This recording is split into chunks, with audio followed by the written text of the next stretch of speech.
ओम शांति। यदि मुरली तारीख 18 नवंबर 2022 अव्यक्त बाप दादा जी मुरली आए। रिवाइज कोर्स 15/4/1992 अर्थात 1992। टॉपिक आहे ब्रह्मण जी ब निशानियों निश्चय और विजय। अॼु बाप दादा चारों ओर जे ब्रह्मण ॿारनि जी विशेष ॿ निशानियूं ॾिसनि पिया। ब्रह्मण अर्थात निश्चय बुद्धि अर्थात विजय। त हर हिकु ब्रह्मण निश्चय बुद्धि केस ताईं थियनि ऐं विजयी केस ताईं थियनि। छो जी ब्रह्मण जीवन जो फाउंडेशन ई आहे निश्चय। जेसि ताईं स्वयं में, बाप में, परिवार में ड्रामा ते निश्चय न थींदो इससे विजय न थी सकती है। निश्चय जो प्रमाण है विजय। त निश्चय और विजय ॿिन्हिनि जी परसेंटेज हिकु आहे या अंतर आहे। रिजल्ट छा ॾिठी बाबा। निश्चय जी परसेंटेज अञा ज्यादा अनुभव कंदा आहिनि ऐं विजय जी परसेंटेज निश्चय सां कम अनुभव कंदा आहिनि। जॾहिं कंहिंखां बि पुछंदा आहियूं कि निश्चय केतिरो आहे त चईंदा आहिनि 100%। ऐं निश्चय जी निशानी आहे विजय। उनमें 100% चईंदा। तव्हांजो स्लोगन आहे निश्चय बुद्धि विजयंती। ऐं निश्चय और विजय में अंतर छो। निश्चय और विजय ॿिन्हिनि जी निशानी समान हुजणी खपनि, लेकिन अंतर छो थी वेंदो आहे। बाबा चईंदो उनमें अंतर छो थी वेंदो आहे। इन जो कारण छा आहे। कोई भी फाउंडेशन जॾहिं पक्को कबो आहे त हुन स्थान के चारों ओर अटेंशन ॾेई करे पक्को कबो आहे न। अगर चारों ओर में हिकु कोनो भी कमजोर रहिजी वञे त पक्को रहंदो या हिलंदो रहंदो। यह भी निश्चय जो फाउंडेशन चारों ओर अर्थात विशेष 4 ॻाल्हियुनि जो संपूर्ण निश्चय खपे। वो 4 ॻाल्हियूं पहिरियों भी ॿुधायूं बाबा। हिकु त बाप में संपूर्ण निश्चय जो आहे जीअं आहे जो श्रीमत जीअं बाप जी ॾिनल आहे उन विधि पूर्वक यथार्थ ॼाणण मञण उन ते हलण। ॿी ॻाल्हि आहे पंहिंजे श्रेष्ठ समान संपन्न श्रेष्ठ भाग्यवान आत्मा स्वरूप खे ॼाणण मञण हुन ते हलण। टी ॻाल्हि आहे पंहिंजे श्रेष्ठ ब्राह्मण परिवार के यथार्थ विधि सां जो आहे वैसे ॼाणण मञण हलण। चौथी ॻाल्हि आहे सॼे कल्प जे अंदर इन श्रेष्ठ पुरुषोत्तम युग व समय खे हुन ई महत्व सां ॼाणण हलण ऐं मञण हलण। ॼाणण मञण हलण।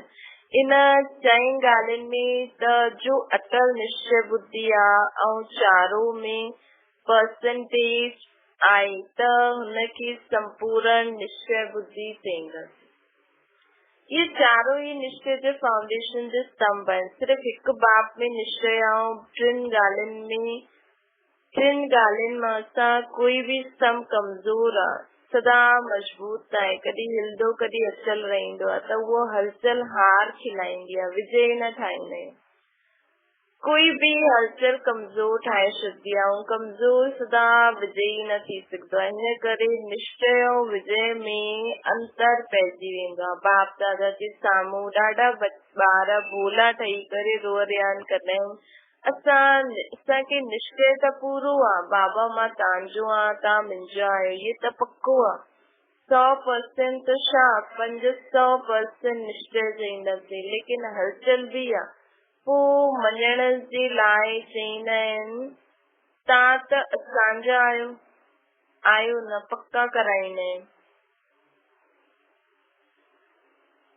पोइ बाबा खे चईंदा आहिनि बाबा पोइ मल्हाइण लाइ चईंदा आहिनि तव्हां त असांजा आहियो, पक्का कराईंदा आहिनि।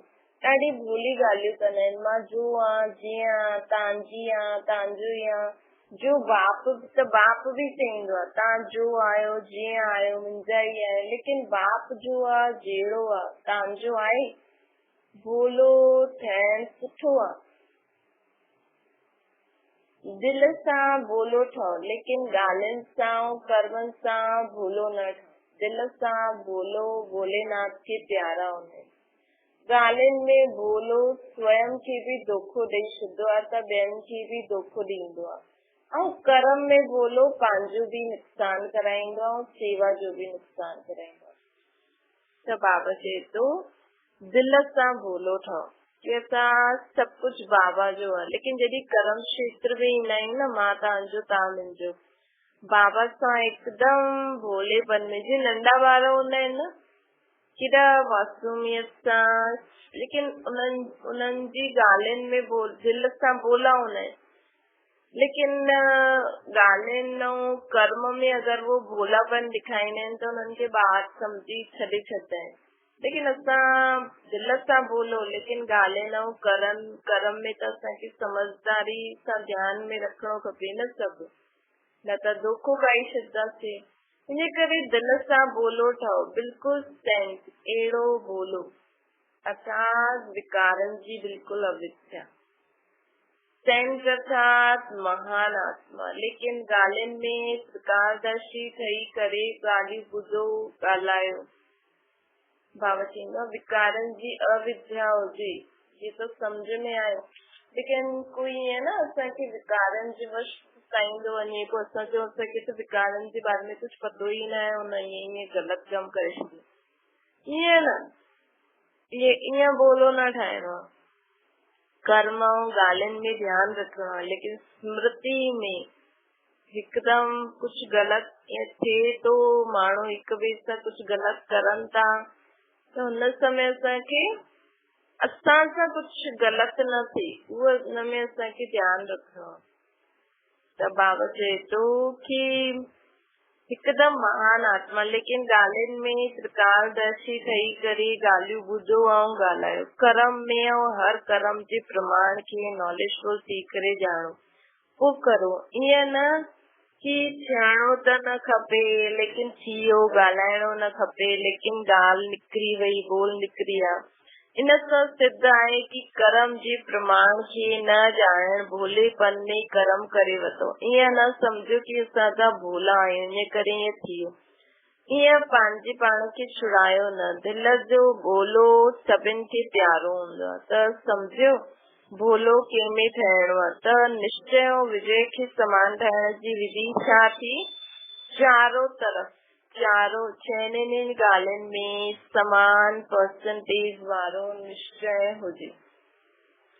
कई ॿार ॿियो छा चईंदा आहिनि कि बाबा तव्हां में त मन निश्चय आहे, तव्हां में त मूंखे निश्चय आहे, लेकिन पंहिंजे पाण में निश्चय न आहे। कॾहिं थींदो आहे, कॾहिं पंहिंजे में बि निश्चय कम थी वेंदो आहे। पोइ उन्हनि जी भाषा छा हूंदी आहे, हिकु ई गीत ॻाईंदा आहिनि, पाइण पतो न आहे, पतो न आहे, पतो न आहे, पतो न आहे, ईअं छो चईंदा आहिनि, पतो न आहे मुंहिंजो भाग्य आहे, पतो न बाप जी मदद मिलंदी या न, पतो न सफलता मिलंदी या न, ईअं पतो न जो गीत ॻाईंदा आहिनि, छोकी ख़ुदि जे मथां ऐं बाप जे मथां निश्चय न हूंदो आहे न, थोरो कम थी वेंदो आहे। जॾहिं तव्हां मास्टर सर्वशक्तिवान आहियो त हिन निश्चय में कमी छो आहे? जॾहिं पतो न आहे जो गीत ॻाईंदा, तॾहिं त ॻाईंदा।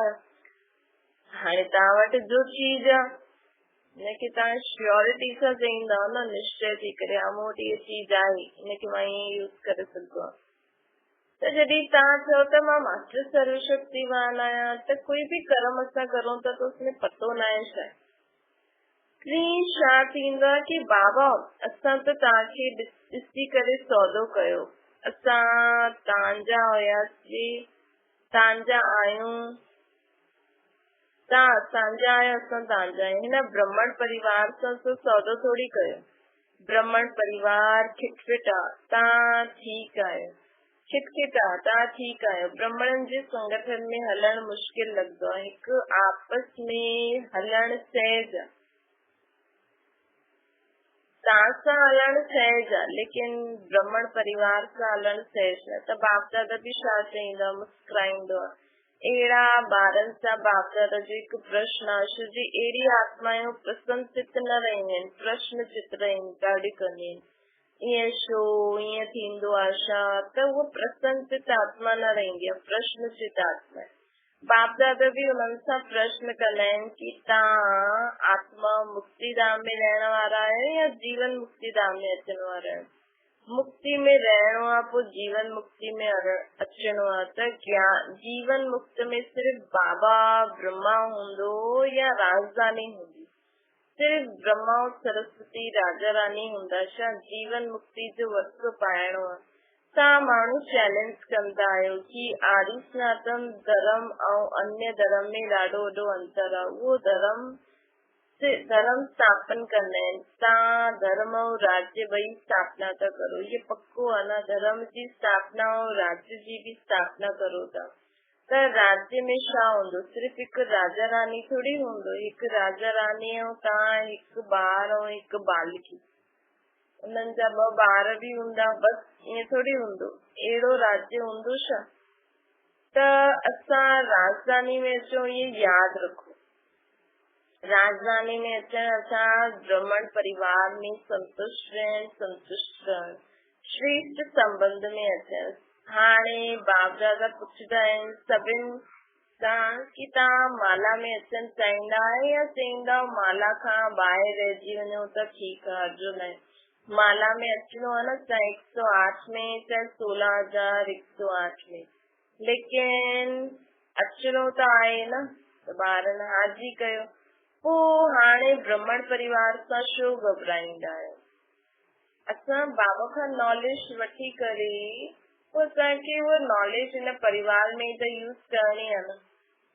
जॾहिं कोई ॻाल्हि थींदी आहे त छो चईंदा आहियो असांजो त बाबा आहे, भेण छा चईंदी आहे, भाई छा कंदो, भेणियूं छा कंदियूं, भाई छा कंदो। असां भाउ भेण सां वाइदो थोड़ी कयो। जॾहिं कोई ॻाल्हि ईंदी आहे त चईंदा आहिनि असां त बाबा जा आहियूं। लेकिन ब्रह्मण जीवन शुद्ध संबंध जो जीवन आहे, माला जी जीवन आहे। माला जो अर्थ ई आहे संगठन। ब्रह्मण परिवार जे निश्चय में अगर कोई संशय अची वञे, व्यर्थ संकल्प अची वञे, त उहो निश्चय खे डगमग करे ॾींदो आहे, हलचल में लाए ॾींदो आहे। बाबा सुठो आहे, ज्ञान सुठो आहे, लेकिन ये दादियूं सुठियूं न आहिनि, टीचर सुठियूं न आहिनि, परिवार सुठो न आहे। ये निश्चय बुद्धि जा बोल न आहिनि। हुन समय निश्चय बुद्धि चऊं कि संकल्प बुद्धि चऊं, व्यर्थ संकल्प प्रसन्नचित बुद्धि रहन न ॾींदा आहिनि। त सम्झो निश्चय जी विशेषता छा आहे। चौथी रूह रियान छा कंदा आहिनि, उहो पोइ चईंदा आहिनि कि समय श्रेष्ठ आहे, पुरुषोत्तम युग, आत्मा परमात्मा जो मेले जो युग आहे, ये सभु मञदा आहिनि। पोइ छा चईंदा आहिनि, अञा थोरो समय त आहे, एतिरे में त विनाश न थींदो। ये त स्थापना जे समय सां ई चईंदा आहिनि कि विनाश थियणो आहे। ॿी दीपावली न अचणी आहे, त विनाश जी ॻाल्हियूं त स्थापना जे समय खां ई हलनि थियूं। विनाश कंदे कंदे केतिरा वर्ष थी विया, अञा पतो न कॾहिं विनाश थींदो। थोरो सो अलबेलो, आलस्य, ढीलो पुरुषार्थ में, ढीले पुरुषार्थ जा डनलप जा तकियनि में आराम कंदा आहिनि, समय ते ठीक थी वेंदो। बाप खे बि इहो पको कराईंदा आहिनि कि तव्हां ॾिसो असां समय ते ॾाढा नंबर अॻियां वठी वठंदासीं। बाबा खे बि ईअं चईंदा आहिनि, लेकिन बाप दादा अहिड़े ॿारनि खे सदा सावधान कंदा आहिनि कि समय ते जागो और समय प्रमाण परिवर्तन कयो। ये त कोई वॾी ॻाल्हि न आहे न, लेकिन समय खां पहिरियों परिवर्तन कयो त पुरुषार्थ में या पुरुषार्थ जा मार्क्स जमा थी वेंदा। ऐं अगरि समय ते कयो त समय खे मार्क्स मिली वेंदी, तव्हांखे न मिलंदी। त टोटल रिज़ल्ट में अलबेलोपन व आलस्य जी नींद जे कारण दुख पाई सकता है। ये भी कुंभकर्ण जी नींद जो अंश आहिनि। वॾा कुंभकर्ण न नंढा आहिनि, वॾा कुंभकर्ण न नंढा आहिनि। ये जेको बि अलबेलोपन ईंदो न, भई वॾा कुंभकर्ण त जेका अञा ताईं जॻह ई न आहिनि, बाबा खे पहचाने नथा सघनि, अज्ञान नींद में सुम्ही पिया आहिनि। लेकिन नंढा कुंभकर्ण जो आलस्य अलबेलेपन में अची वञे, पोइ उन्हनि जो छा थींदो, पंहिंजे खे बचाए सघो न बचाए सघो न, त अंत समय में पंहिंजे खे फुल पास जे योग्य न ठाहे सघंदा। सम्झो कॾहिं कहिड़ी रुअरियान कंदा आहिनि, कॾहिं ॾाढी हिम्मत जी कंदा आहिनि, कॾहिं नाज़ नखरे जी कंदा आहिनि, कॾहिं खिचपिट जी कंदा आहिनि। अॼु हिन वर्ष जी सीज़न जो संपन्न आहे, समाप्ति न थियण ते संपन्न थी वियो, हिन करे रिज़ल्ट ॿुधायो त हाणे छा करणो आहे। चेक करो कि निश्चय जी फाउंडेशन जे चारों ओर मजबूत आयो या चारों में ही कोई भी ॻाल्हि में मजबूत थियण जे बजाय ॻाल्हियुनि जे कारण मजबूर आयो, ये चेक करो। हाणे पोइ तपस्या करणी आहे। पहिरियों बि ॿुधायो कि प्यार जो सबूत ॾियणो आहे। प्यार जो सबूत आहे बाप समान थियण। ॿी ॻाल्हि आहे, ॿी ॻाल्हि छा करणी आहे, इहो वर्ष जो होमवर्क ॾिनो, हिकु वर्क त ॿुधायो। ॿी ॻाल्हि पंहिंजे चारों ओर जे फाउंडेशन खे पको करो। हिकु भी ॻाल्हि में कमजोरी न हुजे, तॾहिं माला जे मणको ठही पूज्य आत्मा व राज्याधिकारी आत्मा ठहींदो। छो जे ब्राह्मण तो देवता ठहिणो आहे न, सिवाय ब्राह्मण जे देवता न ठही सघंदव। ब्राह्मणनि जी निशानी आहे ब्राह्मणनि सां निभाइणो आहे, अर्थात दैवी राज्य जे अधिकारी ठहिणो आहे। त परिवार सां निभाइणो पए न, हलचल खे समाप्त करणो पए, तॾहिं निश्चय विजय ॿिन्हिनि जी समानता थी वेंदी। इहो अंतर मिटाइण जो मंत्र आहे। चारों ओर मजबूत थियणो आहे, चार ही निश्चय जी परसेंटेज समान थियणी आहे। सम्झो होमवर्क स्पष्ट थियो। हाणे सुठा स्टूडेंट आहियो न, त चईंदा कि पंहिंजे सेंटर जे होम में वया, प्रवृत्ति जे होम में वया, त होम में ही होमवर्क रखी करे आया, हीअं न, ईअं त न कंदव न। होशियार स्टूडेंट जी निशानी छा हूंदी आहे, होमवर्क में भी नंबर 1, त प्रैक्टिकल पढ़ाई में भी नंबर 1, छो जी मार्क्स जमा थींदी आहे। अच्छा छा रिजल्ट थी। वर्तमान समय ब्राह्मणनि जी ॿ होशियारी ॾिठी, पंहिंजी होशियारी की ॼाणकार। पहिरीं होशियारी छा ॾिठी, स्व खे ॾिसण ऐं पर खे ॾिसण, स्वदर्शन चक्रधारी ठहिण या परदर्शन चक्रधारी ठहिण। ॿ ॻाल्हियूं थींदियूं आहिनि। मेजोरिटी कंहिंमें होशियार आहे। बाप दादा पहिरियों बि ॿुधाई कि कई ॿारनि जी नज़दीक जी नज़र ॾाढी तेज हूंदी आहे, कई ॿारनि जी पोइ दूर जी नज़र ॾाढी तेज हूंदी आहे, लेकिन मेजोरिटी जी दूर जी नज़र तेज आहे, नज़दीक जी नज़र कुझु ढीली आहे। ॾिसणु चाहींदा आहिनि लेकिन स्पष्ट ॾिसी न सघंदा आहिनि। ऐं पोइ होशियारी छा कंदा आहिनि, कोई भी ॻाल्हि हूंदी त पंहिंजे खे सेव करण लाइ ॿियनि जी ॻाल्हि वॾी करे स्पष्ट ॿुधाईंदा, पंहिंजी वॾी ॻाल्हि खे नंढो कंदा, ॿियनि जी नंढी ॻाल्हि खे वॾो कंदा। इहा होशियारी मेजोरिटी में ॾिठी। ॿी होशियारी छा ॾिठी, अॼुकल्ह हिकु विशेष भाषा यूज़ कंदा आहिनि कि असां असत्य ॾिठो न, असांखे असत्य ॾिसी न सघंदा आहियूं, असत्य ॿुधी न सघंदा आहियूं, इन करे असत्य खे ॾिसी कूड़ खे ॿुधी अंदर में जोश अचे। त इहा भाषा राइट आहे। अगरि उहा असत्य आहे, तव्हांखे असत्य खे ॾिसी जोश अचे, त छा जोश करणु सत्य आहे या असत्य आहे? जोश भी त असत्य आहे न। असां ये करे करे दिखाईंदासीं, ये चैलेंज करण राइट आहे। इससे याद रखो कि सत्यता जी निशानी छा हूंदी आहे, जो स्वयं सत्यता ते ऐं असत्य खे ख़तम करणु चाहींदो आहे। लक्ष्य त ॾाढो सुठो आहे, लेकिन असत्य खे ख़तम करण लाइ पंहिंजे में सत्यता जी शक्ति खपे। आवेशता या जोश ये सत्यता जी निशानी न आहे। सत्यता में जोश ईंदो आहे। बाबा प्रश्न था पुछनि त अगरि कूड़ खे ॾिसी तव्हांखे मूंखे गुस्सो अची वेंदो त इहा राइट आहे। कोई आग लॻाए त सेक न अचे कि सेक प्रूफ थी आयो। अगरि असांखे नॉलेज आहे कि असत्यता जी आग आहे ऐं आग जो सेक अचे थो, त पहिरियों पंहिंजे पाण खे सेव करो कि सेक में थोरो सो जली भी वञो त हलंदो। पहिरियों त पंहिंजे पाण खे सेव करणो आहे न, हुन असत्य जो प्रभाव असांजे मथां न अचे। तो ये सदैव याद रखो कि सत्यता जी निशानी आहे सभ्यता। कॾहिं भी कोई असांजे साम्हूं असत्य तो ॻाल्हाए त असांखे सभ्यता पूर्वक उनखे सम्झाइणो, उन ॻाल्हि खे हैंडल करणो। अगरि तव्हां सचा आहियो, सत्यता जी तव्हां ॿार सचा आहियो, सभ्यता जी शक्ति तामे आए तो सभ्यता की न चलो, सभ्यता की सिद्ध करो लेकिन सभ्यता पूर्वक। अगर सभ्यता की छॾे करे असभ्यता में अची करे सत्य के सिद्ध करण चाहींदव त उहो सत्य सिद्ध न थींदो। तव्हां सत्य की सिद्ध करण चाहींदा आहियो लेकिन सभ्यता के छॾे करे अगर सत्यता के सिद्ध कंदा हो त जिद्द थी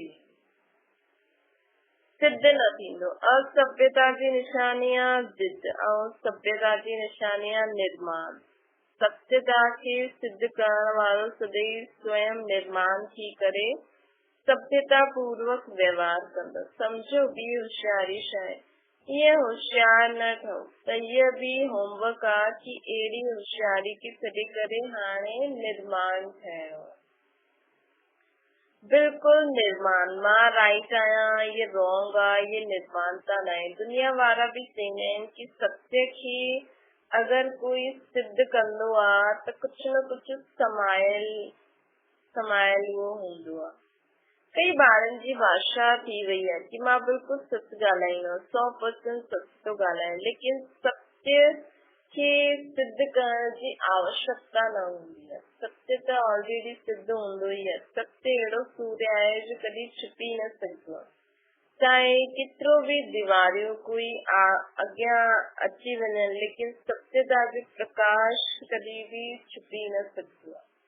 सचो माण्हू कॾहिं पंहिंजे पाण खे ईअं न चवंदो कि मां सचो आहियां। ॿिया चवनि कि तव्हां सचा आहियो। छा हाणे छा कंदव? स्व परिवर्तन करणो आहे। ॿिए जे परिवर्तन जी चिंता न करो, हुननि जे लाइ शुभ चिंतक ठहो, लेकिन ख़ुदि जो परिवर्तन जे लाइ चिंतन करो। जेको ॿियनि खे परिवर्तन करण जी चिंता चए थो, ॿियनि खे परिवर्तन करण जी चिंता न करणी आहे, हिनखे शुभ चिंतक न चईंदासीं। पोइ चईंदासीं असां चिंता न कंदासीं त शुभ चिंतक आहियूं, लेकिन स्व खे भुली करे ॿियनि जी चिंतक थियण हिनखे शुभ चिंतक न चईंदासीं। स्व सां गॾु पहिरियों सर्व सां गॾु पहिरियों स्व हुजणो खपे। स्व न सर्व जा शुभ चिंतक ठही करे हलो त तीर न लॻंदो, सफलता न मिलंदी। पहिरियों स्व सां गॾु सर्व, इहे ई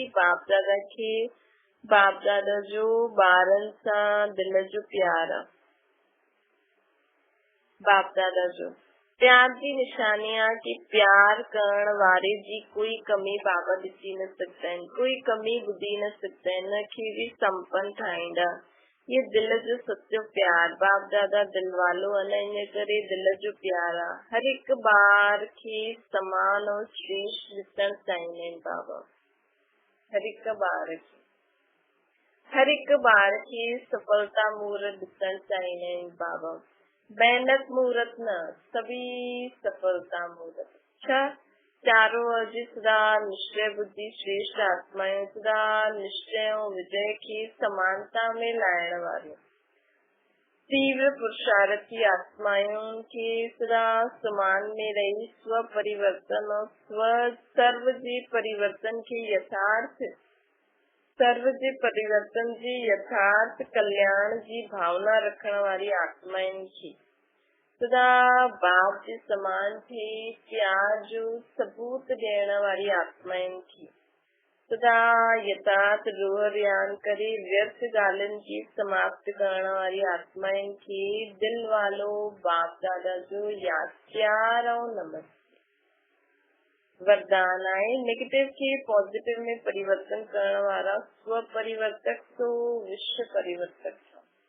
कोई भी संकल्प व संस्कार सेकंड में नेगेटिव सां पॉजिटिव में परिवर्तन थी वञे, हिन जे लाइ सॼे ॾींहं में ट्रैफिक ब्रेक जो अभ्यास खपे। छोजी व्यर्थ व नेगेटिव संकल्पनि जी गति ॾाढी फास्ट हूंदी आहे। फास्ट गति जे समय पावरफुल ब्रेक लॻाए करे परिवर्तन करण जो अभ्यास करो, तॾहिं स्वयं जे व्यर्थ के परिवर्तन करे स्व परिवर्तक तो विश्व परिवर्तक ठही सघंदा तथा पंहिंजे फरिश्ते स्वरूप द्वारा अनेक आत्माउनि खे सुख शांति जो वरदान ॾेई सघंदा। स्लोगन है ड्रामा जी ज्ञान की स्मृति में रखण वाला ही नथिंग न्यूज जी विधि सा विजयी थई। अज टियों संडे आ हिन मास जो टियों रविवार आ त अॼु असांखे 6:30 खां 7:30 ताईं योग विशेष करणो। वैसे त रोज ही कंदा हूंदा। उनमें आ योग अभ्यास जे समय पंहिंजे लाइट माइट स्वरूप में स्थित थी वञो। प्रकृति जे मध्य में बाप दादा के आह्वान कंदे हुए कंबाइंड स्वरूप जो अनुभव करो। चारों ओर लाइट माइट की किरणें फैलाइण की सेवा करणी। अच्छा, ओम शांति।